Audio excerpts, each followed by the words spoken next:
आज आपण बघणार आहोत भरलेली शिमला मिरच। त्यासाठी लागणारे साहित्य बघूया।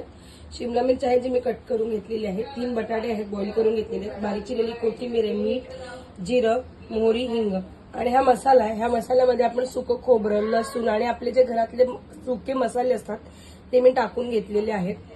बटाटा आहे मी बारीक क्रश करून घेतलाय। त्याच्यामध्ये आपण हे मसाले ऍड करणार आहोत।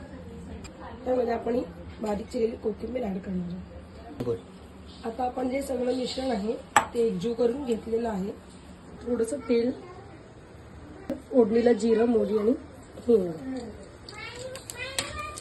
हे मिक्स झालं। व्यवस्थित फोडणी घेतल्यानंतर आपण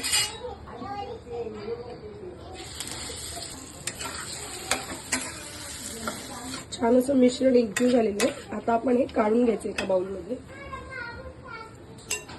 हे मिश्रण आपलं थंड करून झालेलं आहे आणि आता ते मी हे शिमला मिर्च मध्ये असं भरून घ्यायचं। आपण छान असे भरून घेतलेले शिमला मिर्च। थोडंसं तेल घालायचं कढईत।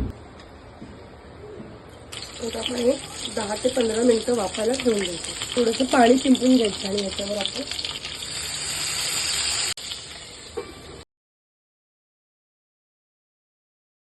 रेडी आहे आपली भरलेली शिमला मिर्च। अशा झटपट आणि नवनवीन रेसिपीसाठी लाईक, शेअर आणि सबस्क्राईब करायला विसरू नका। थँक्यू।